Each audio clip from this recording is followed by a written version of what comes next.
que, é lógico, todo jovem adventista sonha em se relacionar, e se quer se relacionar é para casar, porque não pode pensar de outra forma. Quero dizer para você o seguinte: faça a escolha certa, ore muito a Deus. Hoje é um dia muito especial para mim também, porque hoje intero 5 anos de casado com a minha esposa Lúcia.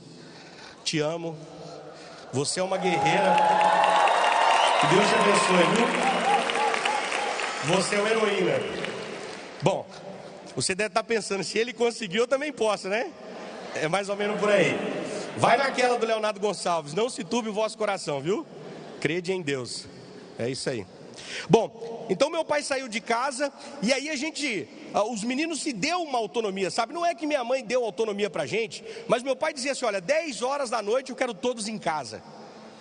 Mas a gente não tinha mais o pai lá, saíamos a hora que queríamos, né? Voltávamos também a hora que queríamos, e com 14, 15 anos, a gente já tinha essa liberdade que nós mesmos demos a nós, de irmos às festas. Eu fui criado na igreja evangélica. Eu não era adventista, mas tinha uma tia adventista. Conheci o clube de desbravadores quando tinha 12 anos. Frequentei várias reuniões, mas por incrível que pareça, eu era tão desligado das coisas que eu não consegui conciliar o clube de desbravadores com a igreja adventista. O povo pregando para mim, falando do sábado, e eu lá: de onde que esse povo é mesmo, hein? Eu não consegui conciliar. Mas eu era de uma igreja, uma determinada igreja, e lá o culto era bem interessante. No culto havia um momento em que uma pessoa falava em língua estranha, ou seja, falava aquelas línguas lá, né? Meio uma mistura de grego com aramaico lá. E aí uma pessoa traduzia. E era o momento mais solene do culto, era o momento mais especial, porque nós, adoradores daquela igreja, entendíamos que naquele momento quem estava falando era Deus do seu trono. E a gente ficava assim ouvindo, e geralmente o pastor era quem traduzia, e ele começava sempre assim com uma voz grossa, dizia: igreja, aqui quem está falando é Deus. As crianças que estavam bagunçando, no caso eu, parava na hora e falava: opa, Deus está falando. E aí ele falava e dava as diretrizes para a igreja, e esse era um momento solene do culto. Eu era muito amigo do pastor. Aliás, eu era aquele meio que X9 da igreja, sabe? Eu conhecia todo mundo, sabia a casa de todo mundo, sabia da vida de todo mundo. Então o pastor falava: Douglas, você pode me levar na casa do irmão João? Posso. Aliás, ele está precisando de visita, viu, pastor? Tá feia a coisa na casa dele. É mesmo? É. Aí contava para o pastor, né? O pastor me amava. E foi daí que eu descobri a vocação ministerial, né? No meu aniversário de 9 anos, ele olhou para mim e falou assim: olha, você vai ser um pastor. E aquilo ecoou na minha mente: puxa, vou ser um pastor. E eu fazia visitas com ele, até quando eu tinha 13 para 14 anos, aconteceu um fato que desmoronou minha fé. Eu estava no banheiro da igreja, e quando a igreja tinha o banheiro no fundo, tinha a sala pastoral e a nave da igreja. E quando eu passei pela sala pastoral, o pastor estava conversando com o obreiro, e ele dizia o seguinte: olha, você vai falar as suas coisas lá, e eu vou traduzir isso, isso e isso. E aí a gente convence a igreja de a gente fazer isso. Olhei para aquilo e fiquei chocado.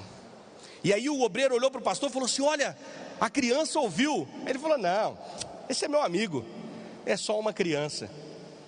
Ele não sabia que ele estava desmoronando a fé de um pré-adolescente. Eu me assentei do lado da minha mãe, sussurrei assim no ouvido dela: você está sendo enganada. Me levantei e fui embora para casa. Eu prometi para mim mesmo que nunca mais na minha vida pisaria uma igreja de novo. Nunca mais eu me deixaria ser enganado por esses charlatões aí que usam a Bíblia para enganar pessoas. E eu comecei a cultivar esse pensamento e esse sentimento no meu coração. Eu era revoltado, e não era com os fiéis, eu gostava dos cristãos. Eu era revoltado com o sistema religioso, com a forma como se conduzia as igrejas. Isso me entristecia muito. Bom, aqui algumas fotos de uns amigos. E aos 15 anos eu conheci alguns amigos ali na cena do rock, e eu me tornei um punk. Raspei o cabelo de um lado do outro, colori ele, né? Aquelas jaquetas de couro com arrebite, música de protesto, ia para as ruas, depredava patrimônio público, gritava anarquia. E sabe, era tão romântico isso, porque a gente ia para as bibliotecas públicas da cidade e a gente estudava os sistemas de governo e a gente tinha na ponta da língua respostas assim para políticos, para as pessoas que nos paravam na rua: por que vocês fazem isso? E nós dizíamos: nós queremos um mundo melhor, nós queremos uma sociedade livre do Estado, o Estado é o grande vilão. E sabe, houve muitas vezes que nós, nesse afã de querer mudar o mundo, nós acabamos influenciando muitos jovens para o mundo das drogas. Porque nesse meio há muita música, há os protestos, há a parte política, mas há também as drogas. E eu conheci as drogas nesse contexto. Eu tinha 15 para 16 anos e nessa época eu já bebia, eu já fumava, já usava cocaína, fumava maconha desde os 14 anos. A minha vida estava descontrolada, a minha família totalmente desestruturada. A minha mãe que dependia de mim, porque no meu bairro tinha um centro de abastecimento, um Ceasa, e eu ia ali nas madrugadas descarregar os caminhões para poder levar o sustento para casa. Meu pai não estava lá mais. E houve um momento que eu falei assim: olha, eu não vou conseguir, são 5 crianças lá, mas minha mãe e eu não vou dar conta. E um rapaz falou comigo: por que você não leva teu pai na justiça? Falei: uma boa ideia. Vesti minha roupa, fui para o fórum, vi um cara com a capa preta, deduzi que era o juiz, encostei nele e falei: o senhor é o juiz desse negócio aqui? Ele falou: sou. Falei: o que acontece com um pai que abandona 6 filhos, não deixa nada para eles comerem, deixa as contas para vencer? O que acontece com um pai desse? Ele falou: não, ele tem que dar a pensão alimentícia. Falei: pois é, a gente está sem pensão lá em casa, a gente está sem nada, a gente não tem como sobreviver.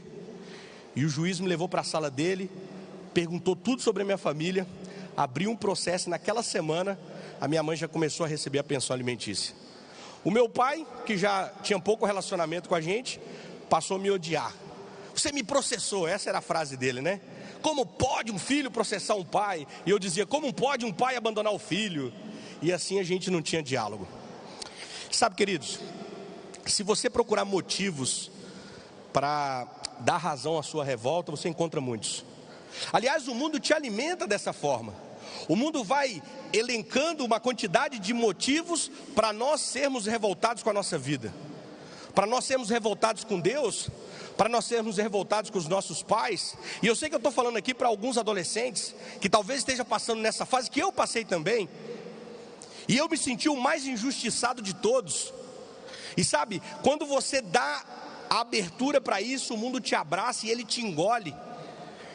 Nós passávamos às vezes dias na rua, bebendo, fumando. Às vezes a gente não tinha dinheiro, mas as drogas chegavam de uma maneira assim inexplicável. Satanás fazia com que pessoas viessem de vários lugares para nos levar até o consumo das drogas, para fazer coisas que a gente não queria. O mundo maltratou muito a mim e meus amigos. Essa é uma foto de um dia que foi emblemático para mim. Logo eu vou contar para vocês que dia foi esse. Eu sou esse rapaz de camisa azul. De vez em quando a gente cantava em rocks de garagem. A gente levava algumas pessoas ali, eram apaixonados pelo hardcore. E nesse meio que eu vivia, eu conheci muitas pessoas. Como eu disse para vocês, eu era bem aleatório, né? Eu tinha amizade com várias pessoas, eu tinha amizade com traficantes, eu tinha amizade com empresários. E num certo dia eu estava indo para um show, era um show do Barão Vermelho que estava tendo na minha cidade. O Frejá ia cantar em tributo a Cazuza, e estava indo eu e mais 3 amigos. E a gente parou num ponto onde vendia drogas, a gente comprou uma quantidade de maconha. E eu me lembro que a gente tinha um lugar que era uma ponte, o rio, que é um rio grande lá, chama Rio Doce, que atravessa a cidade. E tinha uma ponte que tinha uma espécie de concha por baixo dela, e a gente se escondia ali às vezes. E eu me lembro que eu fui o encarregado de encontrar o papel para a gente poder enrolar a maconha ali e fumar. E eu comecei a procurar, e num dos lugares, na frente de uma loja, eu vi um papel bem grande, e ele tinha uma seda bem atraente, sabe? Ele era aquele tipo de papel que eu pensei: esse vai dar certinho para o que eu quero. E aí quando eu peguei esse papel, tinha algo escrito nele, uma frase que jamais saiu da minha cabeça. Estava escrito assim: 28 coisas que você precisa saber antes que o mundo acabe. Eu falei, uau, 28 coisas, quantas coisas eu não sei, e o mundo está acabando, e eu tenho que saber essas coisas. E eu comecei a dar uma olhada superficial, dobrei e falei, esse aqui eu não vou queimar, vou ler depois. Coloquei no bolso, continuei na minha procura, fui para o meu show. E aí quando foi no outro dia, eu só me lembro do outro dia, eu cheguei em casa, e era sempre uma aventura. Eu enfiava a mão no bolso para ver o que tinha, né? Para tentar recapitular o que aconteceu na noite passada. E aí eu meti a mão no bolso, encontrei esse papel, e eu ainda deitado na minha cama, comecei a ler o papel. E item por item, estavam ali as 28 crenças fundamentais da Igreja Adventista do Sétimo Dia. E chegou num ponto, que era o ponto do sábado, que foi o que mais me chocou. Sabe por quê? Porque eu conhecia a Bíblia. Aos 12 anos eu já tinha lido a Bíblia uma vez. Não tinha entendido muito, mas tinha lido a Bíblia todinha uma vez. E eu sabia que estava escrito o sábado. Eu só não conseguia compreender. Era como se tivesse sido vedado aos meus olhos o motivo pelo qual eu não guardava o sábado. E aí eu chamei minha mãe, cristã de muitos anos, e falei para ela assim: mãe, tem algo errado. A senhora é cristã, mas por que a senhora guarda o domingo? E ela gaguejou, não soube explicar. Eu falei assim: olha, eu sei que a senhora é sincera, conheço a sinceridade da senhora. Todas as noites que eu chego aqui, eu a vejo orando, e a senhora só vai dormir depois que eu vou deitar. Mas Deus não quer que a senhora sirva. Olha, eu era do mundo pregando para minha mãe. Deus não quer que a senhora sirva uma religião mentirosa. Vamos estudar isso aqui, ó, esse papel parece interessante. Eu me disponho a estudar com a senhora. Vamos estudar isso aqui para a gente compreender. E ela falou: olha, eu conheço um senhor nessa rua que ele é guardador do sábado.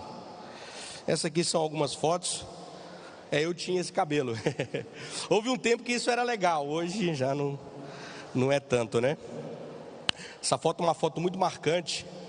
Eu encontrei certa vez pichada no muro, e é parte de um programa de uma igreja evangélica com drogados, e ela sempre mexeu muito comigo. E todas as vezes que eu usava, essa imagem vinha à minha mente. Eu imaginava Jesus sofrendo, sabe? Eu imaginava que o entorpecente não estava causando dano a mim. Eu tinha um certo prazer naquele momento, eu não vou mentir para você. Mas eu imaginava o coração de Jesus, sabe? A tristeza que isso causava a ele. Essa foto é no Pico do Ibituruna. Esse sou eu, gostava muito de ir para esse lugar, ver o nascer do sol, porque ali era meio que um momento de eu refletir, colocar as ideias no lugar.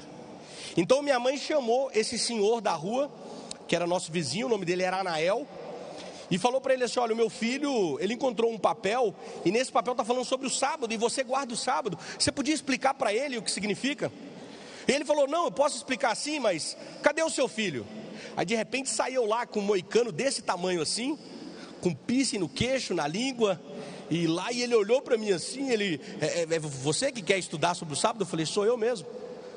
E a gente se sentou no sofá, e ele começou a estudar a Bíblia.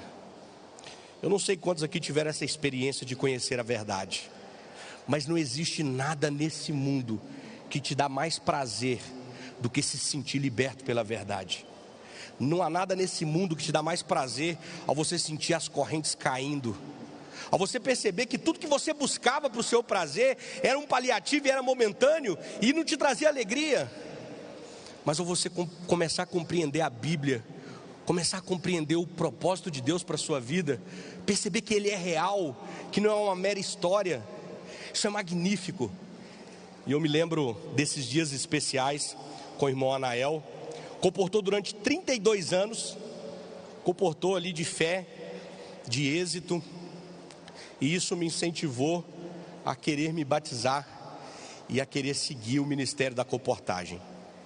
Eu então, eu queria, naquele momento, quando eu aprendi sobre o sábado, eu queria logo me batizar. E ele falou: não, eu preciso te contar algumas coisas ainda, eu preciso dizer para você sobre mais alguns temas, e você vai estar pronto para batizar. E aí eu voltei para os meus amigos e falei assim: olha, eu estou virando agora cristão, não vou mais andar com vocês, eu preciso mudar aqui o meu convívio, porque se eu continuar aqui, eu não vou conseguir ficar aqui sem beber, sem usar o que a gente usa, não vai ser a mesma coisa. Então eu peço licença para vocês, mas eu preciso sair. Só que nessa época, nós tínhamos um atrito com uma outra facção que existia ali no bairro. E existia um cara específico que havia jurado me matar. E os meus amigos falaram assim: olha, você não vai ter paz. Se você sair agora, você corre o risco de esse rapaz ir atrás de você e ele querer te matar. Então nós vamos fazer o seguinte: sua carta de alforria, nós vamos dar uma arma para você e você vai matar ele. Aquele foi o divisor de águas da minha vida. Eu nunca tinha pensado, cogitado a possibilidade de matar alguém. Não que eu fosse bonzinho, eu nunca fui bonzinho até então. Nunca tinha, feito mal para ninguém. Eu fazia mal a mim mesmo, eu fazia mal para minha família, e isso era ruim. Mas eu nunca tinha pensado em tirar a vida de alguém. Mas eu entendi que se eu não fizesse aquilo, seria a minha vida que ia ser tirada. E eu vivi um grande conflito naquele momento. Os meus amigos disseram o seguinte: olha, nós vamos arrastar ele para um lugar, ninguém vai saber, é só isso, você mata ele, a gente joga ele no rio e acabou. Mas era uma vida. E eu fui ali, e o Espírito Santo falando comigo. E chegou num determinado momento que eu disse assim para um dos rapazes, falei: cara, toma isso aqui, eu não posso fazer isso. Isso vai além das minhas capacidades, eu não tenho condições de fazer isso. Não posso tirar a vida de ninguém. Deus não me deu direito de fazer isso. E ele falou: virou irmão agora, virou pastor, vai pregar pra gente? Eu falei: é sério, eu não posso matar ninguém. Eu não nasci para isso. E aí um dos rapazes saiu do meio do grupo. Ele sabe quem é, provavelmente vai estar assistindo isso. Eu oro por você todos os dias. E ele disse assim: Douglas, desde que eu te conheci, eu soube que você não pertencia a esse mundo aqui. Você não é bandido. Você não é do mundo. Você é diferente, cara. Você se preocupa com os outros. No dia que eu fiquei doente, você me levou para o hospital. Você deixou de ir para a festa para me levar para o hospital. Você cuidou de mim. As pessoas gostam de você, você é amistoso, você é legal. Vai para casa, cara. Sai daqui. E aí o Espírito Santo falou forte no meu coração.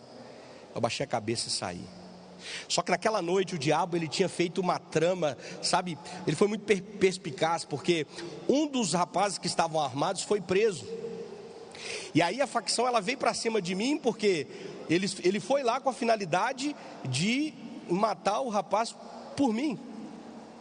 E aí eles me chamaram para uma praça e disseram o seguinte: olha, você hoje vai ser julgado.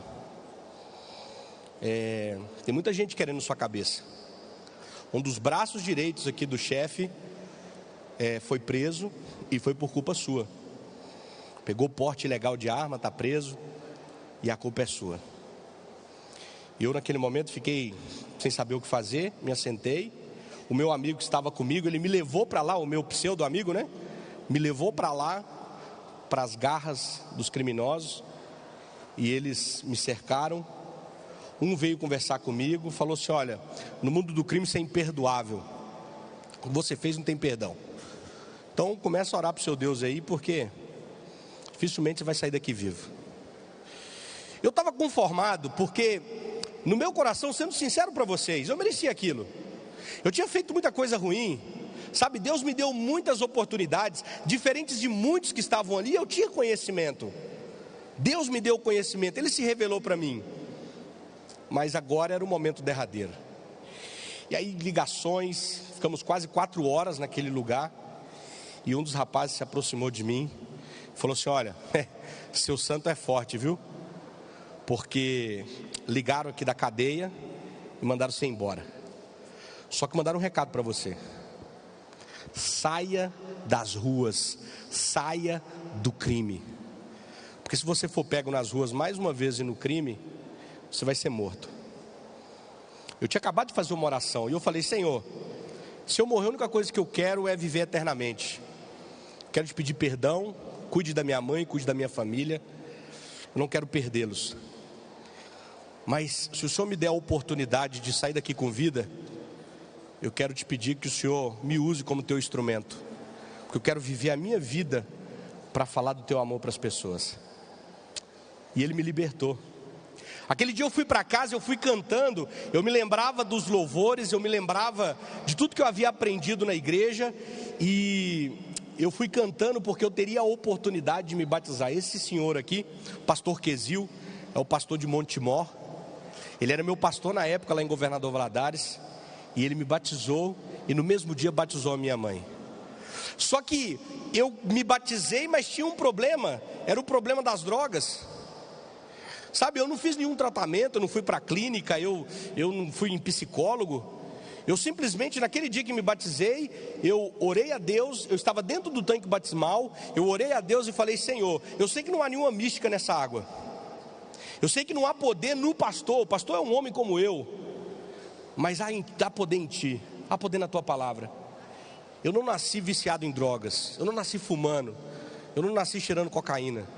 Em nome de Jesus, tira isso de mim. E eu me batizei. E para a honra e glória de Deus, lá se vão 15 anos. 15 anos. Deus, Ele me deu um ministério. O Clube de Desbravadores foi uma bênção na minha vida. O Clube de Desbravadores me fortaleceu, e de segunda a segunda eu tinha trabalho, sabe? Eu estava tão envolvido, e quando eu me batizei, a minha igreja era pequena, eu me tornei ancião da igreja, eu me tornei diretor de escola sabatina, eu me tornei diretor de Clube de Desbravadores. Talvez alguns vão se identificando comigo agora. Eu batia o escanteio e corria para cabecear na área. Era esse o meu trabalho na igreja. E aquilo foi tomando conta de mim, eu comecei a viver aquilo tão intensamente, que eu falei: meu Deus do céu, como que eu perdi isso por tantos anos? E numa das pregações o pastor Ayrton Kille disse o seguinte: olha, o jovem adventista precisa ser desbravador, precisa ser comportor e precisa estudar no colégio adventista. E eu contava comigo: bom, desbravador eu já sou. Eu sou desbravador, participei, eu estou vendo aqui o pastor Reinaldo Coutinho, me lembro da oportunidade no Rio de Janeiro em 2008, com Carlos Júnior.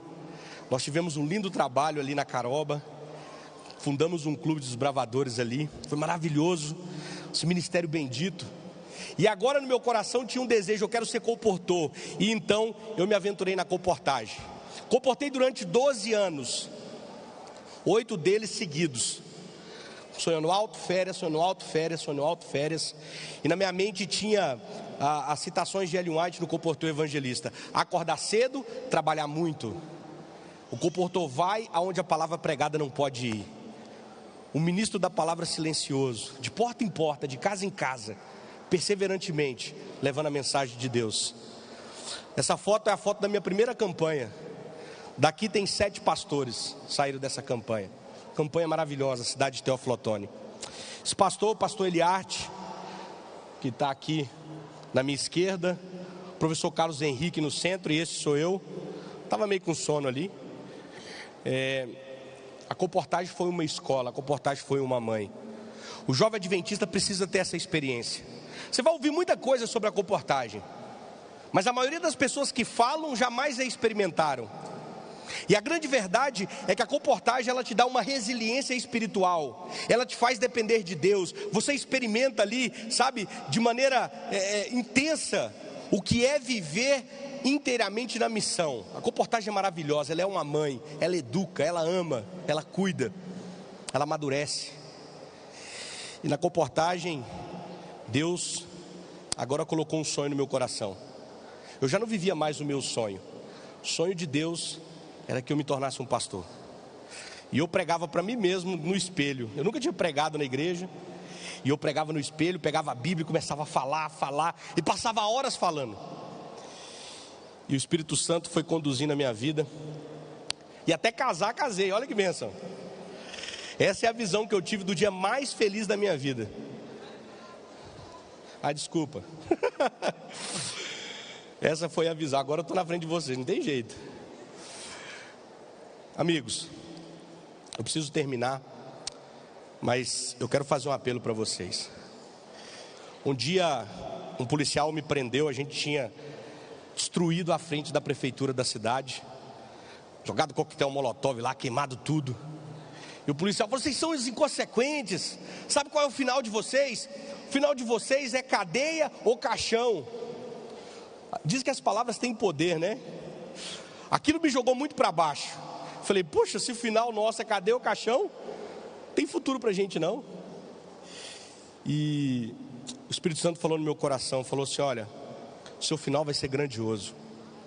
Não é por você, não é pelas suas habilidades, não é pelas suas capacidades, mas é porque eu vou te fazer um instrumento. Você não vai ser protagonista de nada em sua vida, você vai ser um mero coadjuvante a sua vida toda, mas o seu final vai ser grandioso, porque um dia você vai ver Jesus Cristo descendo com poder e grande glória. Eu quero concluir. Meu melhor amigo, certa vez ele estava comigo, e nós dois, a gente sempre escolhia um lugar no rio, o rio que corta a minha cidade. A gente escolhia um lugar para a gente usar a maconha ali, né? A gente conversava, e aquele papo de maconheiro, né? Ninguém falava nada com nada. Mas um dia ele falou uma coisa que me chamou a atenção. Ele falou, Douglas, essa noite eu tive um sonho muito interessante. Eu sonhei com uma mulher vestida de sol, andando sobre a lua. Pá, me deu um estalo. Falei, cara, isso está na Bíblia. Ele falou, tá? Falei, tá lá no Apocalipse. A mulher, eu não sei o que significa, mas está na Bíblia. Ele falou, cara, e a mulher dizia algumas coisas, e a única coisa que eu entendi que ela falava era o seguinte, olha, Jesus vai voltar, o que você vai fazer? Aí eu olhei para ele era meio que o meu mentor, porque ele é muito conhecedor da história, né? Eu era apaixonado por história, por política, e ele disse assim, eu perguntei para ele, qual que é o papel do punk quando Jesus Cristo voltar no fim dos tempos? Ele olhou para mim e riu, falou, punk? Cara, o punk vai queimar como palha. Falei, o quê? O punk vai queimar como palha. Cara, a gente é oposição a tudo. A gente é oposição ao governo, a gente é oposição à religião e a gente é oposição a Deus. Eu falei, mas por que a gente é oposição a Deus? O que Deus fez com a gente? Ele falou, não, porque a gente é oposição a tudo. Eu falei, cara, isso aí não justifica eu me opor a algo que eu não conheço e sem nenhum motivo. Ele falou, olha, o fato que não dá para ser punk e seguidor de Jesus. Eu falei, então chegou o momento de eu seguir a Jesus. Eu preciso terminar esse testemunho, já extrapolei o meu tempo, mas queria deixar um recado para vocês. Eu sei que tem muita gente aqui, eu tenho muita dificuldade de contar o que eu estou contando para vocês. Eu até comentei com o pastor Péricles, essa é só a terceira vez que eu estou fazendo isso. Não sei porquê, eu não tenho boas recordações do meu passado. Mas eu acho que se ele vale de alguma coisa, é para dizer para você que ninguém foi longe demais que não possa voltar atrás. Eu não sei o que você está fazendo da sua vida. É possível que tenha alguém aqui que infelizmente entrou no mundo das drogas. Eu fiquei durante 4 anos, intensamente, todos os dias. Muitos dizem para mim, eu não consigo largar. Você pode sim. Não diga para mim que você não pode, porque eu sei que pode. Ah, pastor, mas a minha vida é difícil. Eu ando sozinho, não tem ninguém por mim. Essa foto é muito emblemática para mim, porque foi um dia que um carro bateu, nós estávamos sentados numa calçada, o carro bateu num poste, e depois do poste a gente estava sentado, se não houvesse o poste ali a gente tinha morrido. E depois a gente brincou, puxando o carro, tirando dali, o motorista não sofreu nada, graças a Deus. Sabe, eu estava ali com a minha camisa antinazismo, e do lado, vocês estão vendo a palavrinha ali, né? Deus. Depois de muitos anos eu percebi essa palavra ali. E sabe o que ela significa para mim? Deus sempre esteve comigo em todos os momentos. Deus sempre esteve com você. Deus nunca te abandonou. Você nunca esteve sozinho. Não minta para você. Não diga para você que você não pode. Não diga para você que você não pode sair da onde você está e aceitar Jesus. Não há nada que te segure a não ser você mesmo. Nem mesmo o diabo pode te aprisionar, se você ouvir o convite de Jesus. Ele tem poder para transformar. Ele pode mudar uma vida no estalar de dedos. Basta você querer. Basta você aceitar. Basta você sair do seu lugar e dizer para Jesus, Senhor, seja dono da minha vida. Seja Senhor da minha vida. Eu não vou para dizer para você que é fácil e que está sendo fácil. É muito difícil, é uma luta constante, diária. Mas a recompensa ela é maravilhosa, porque ela será eterna. Quero fazer um desafio para você nessa noite. Não é um desafio simples, é algo extremamente difícil, mas apoiado no texto de Hebreus, capítulo 10, a partir do verso 35, que a palavra do Senhor diz assim. Você está com a sua Bíblia? Abra aí, Hebreus, capítulo 10, a partir do verso 35. Não abandoneis, portanto, a vossa confiança, ela tem grande galardão. Com efeito, tendes necessidade de perseverança, para que, havendo feito a vontade de Deus, alcanceis a promessa. Porque ainda dentro de pouco tempo, aquele que vem virá e não tardará. Todavia, o meu justo viverá pela fé, e se retroceder, nele não se compraz a minha alma. Nós, porém, os jovens que aqui estão nessa noite, nós, porém, não somos dos que retrocedem para a perdição, somos, entretanto, da fé para a conservação da alma. Eu quero fazer um desafio para você que não é dos que retrocedem, para você que não é dos que ficam no meio do caminho, para você que não é daqueles que se acovardam, mas aqueles que ouvem o chamado de Jesus. Nesse momento, nós vamos ter um batismo especial. E eu sei que há pessoas aqui que estão preparadas. Há pessoas aqui que estão preparadas e que querem se entregar. O Leonardo Gonçalves vai cantar uma música que marcou muito a minha vida. Aliás, eu sempre quis dizer isso. E eu quero, enquanto você ouvir essa música, eu quero que você ouça o convite de Jesus. Ouça o convite de Jesus. Venha aqui à frente. Aceite Jesus como seu Salvador. É simples, é só você levantar daí e vir aqui e dizer sim para Jesus, porque Ele há de mudar a sua vida. Que Deus possa te abençoar, que Deus possa te iluminar, e que esse convite, ele de fato, cause em você transformação.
Pois deixou as suas ovelhas para vir te procurar, e se sente sua presença, porque hoje não cantar.